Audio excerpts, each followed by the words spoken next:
kodwa kuwukuthi nekuyabonakala kahle hle kwezinto yabenza abantu abayishimana uSomizi of course uyabuya simshayela izandla uMbele Bonks akahle ushadile uMbele Bonks mhlawumbe uzobe ufeni unkosikazi yakhe DJ Z sizokuzama lokho jabula wedwa ufuna lo hayi baba Thothi ubaba wakho dansa kanje hayibo baba wakho baba kababa ayadansa lapha sizobe sishaya stage esikhulu mhla ka-15 siphinde sibe nolwandle unkulu simshayela izandla guys yeah so baningi abakhona even the local guys bazobe sibekhona of course umgilane uzobe khona ngidirazi noma uzowenza appearance phela uzobe khona phela umgilane banama appearance so udansa ugili bantu uzothi sisabonani ayisesehamba so iline-up izobe inkulu izinto ezibalulekile ngifuna ukuthinta kuzona i-improvement efakiwe this time around every event ebakhona iyaba nama-mishaps mhlawumbe ngamaphutha noma nezinye izinto ezinga-overlookwayo so this time around benze sure ukuthi kulama-mistake kade khona last year wonke sizowa-improve so kala nge-security i-security izobe ibhife kakhulu and futhi sithembisa ukuthi akekho umuntu mhlawumbe ongayithola esengozini noma kube khona into engathi iyamxaka i-security is number one is the key point yayi-event so nje abantu they must feel free and safe ngomhla ka-15 yonke into izobe on point mhlawumbe nibonile naningena la ngaphandle ukhona nje ukunyakazisayo okukhombisa ukuthi ngeke uzungene lumi kanjani so i-security bafethu izobe ikhona wonke ama-codes and conducts akhona aboshiwe bese ube yi-hospitality nayo futhi hospitality kwenziwe sure because most of the time ama-event menzeka kuyenzeka ukuthi mhlawumbe i-VIP siphelele utshwala mhlawumbe i-VVIP ayisenakudla yayibona mhlawumbe ugeneral usushana ngamakani no wonke umuntu uzobe covered and obviously-ke lento ukuthi uyophaka ngekhathi sekuwena sekuthiwa kushoda nje amasaladi so umile uthi uyahamba abantu sisophaka hayi ema kanjani ume so yonke into lapha izobe on point sanithembisa nje hospitality yokugcina ngci emhlabeni and futhi nitshele nabangani benu ukuthi amathikithi ayatholakala njengamanje kuzobe kufika kakhulu so angifuni ukuthi ngikhuluma nani la lento bese ngiyigcina mina kuphela because ngiyanazi ngoba manje ngibona kanti ukuthwala ebizweni naphela mhlawumbe lento yini kuphela lento leyo ukuthi le sibe simtshela bese nani niyamemeza notshela abantu okay hospitality sengibalile ne-security sengibalile bese ukuthi i-stage uba msuka namagida ngoma ashaye stage asiqhephule kube inkinga khona uma yogurt manje ungavela angangazi ngathi angashaya ngavela ngaphakathi ngamboni benethula ngaphansi kwestage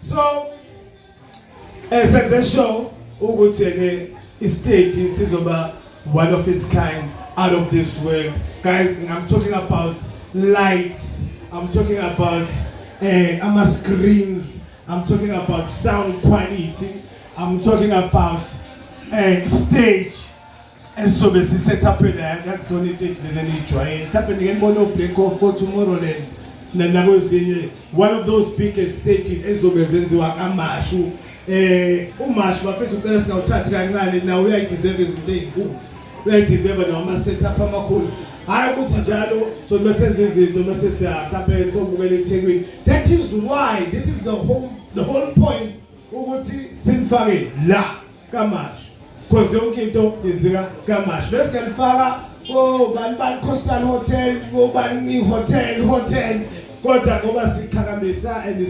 sasizana and futhi saphakamisana sonke sika Westband Ladies and gentlemen, siphinde futhi share izandla kakhulu igasi lami bafethu events. Lento ngisho ibalulekile.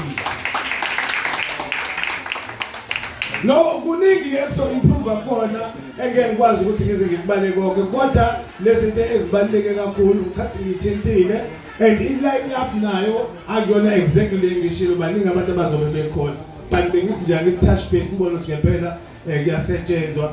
Also njengoba ngichaza ukuthi amathikithi asekhona ama-early birds akhona at 100 rands and then bese sisuka lapho soba no general ka 150 bese siqeda lapho siba le VIP ka 300 rand. But uma ukuthi wena uzenza inja ezinja ufuna ukungena sungena ngasemagating uyokhokha okwakho lo nakhona futhi sizokwenza u200 rand usuzolithatha ithikithi emnyango. So angisibona isidingo sokuthatha ithikithi emnyango ngoba iqueue iyobidla umuntu uzongifica nami sengiqedile ukuperform yebona into engisho. So rather buy early and then avoid ama-disappointment and then i-VIP izobe u400 rand umuzele emnyango. Khona mhlawumbe nemibuzo embalwa just before ngithi wrap up because manje ngizokhuluma kakhulu ngama-stakeholders and partners because I think mhlawumbe konke sengithe ukutouch base but ngingathanda mhlawumbe bakhombise nje the last visions esingabatholela wona ukuthi babone ukuthi sikhuluma ngani. Cela uEni alelisiwe asizele lapha. Minjani? Awungeke sanibonani. Uhamba kahle. Siyabonga yo. Kuzoba exciting namhlanje ngiyaqala ukubona abantu baningi kanjena bezo-support especially from the media houses. First of all, I just want to acknowledge wonke umuntu okhona la. But I also want to acknowledge first of all one of our biggest partners which is Durban Tourism. Ngiyacabanga nje ukuthi ihlamba nazi kodwa tourism behind us ngendlela esimangaliso. So ngicela nje sibashayele izandla. They are massive to our brand. Okay. And then we have a team from Uzalo. Major supporters. We just want to thank you guys for being here as well. Yeah. And then of course all the media houses that are here. Guys, siyabonga. Gilan, ayenze indaba. Oh, Sophia, anyway, yes, guys. So I just want to talk quickly. Let's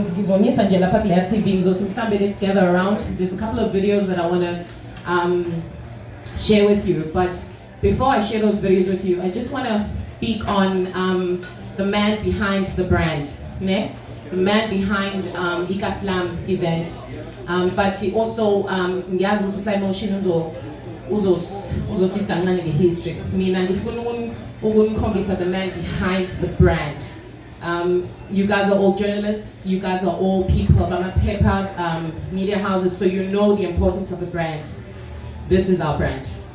This brand has been running for 10 whole years. This brand is started from nothing, from a little club to everything that it is today. Ageko ngalazi kaSlam, guys. Ageko. And it's important for me to ngibungaze CEO Pinani Ngwenya. Where is he? I think our time amehlo, but he's around here somewhere. Can you share his hand? Yeah. Where's our brother? Is he here? Can you share his hand? The reason why I want to talk about him is because number one, he's our CEO. Number two, if you don't know, Ubaba Ngwenya is also a person who really contributes to economy because there are vendors that are part of this of these events. Someone. I also want to talk about the projects that we do as Inkas. You know, Nina Nazi the event, but I'm not really sure if you guys really know about the projects that Ubaba Ngwenya has really gone through. Projects that come to the fact that Kambisama Kroso, we with me now is Kona Lagamashu. We are Paramisa Jenabella Umashu as it is. We have sports days, whereby we bring a lot of people who come Bavochi, Mabazos Votavo, Izalguazi. You know, I don't know if you know Wuti, we actually support our senior citizens at Kona in another home, Kona Lagamashu. It's not just about the events, it's about all the things that he comes together and he does. Some things are private. Sometimes he goes in Makaya and he will contribute in those homes. That is the man behind the brand. The events, but his heart is really about the people. Abantu bagamash. So it's important to go to today as we come here together, especially in abantu bamaphepha. It's not just about the event. We even have a company by the name of Inkasi Foundation. So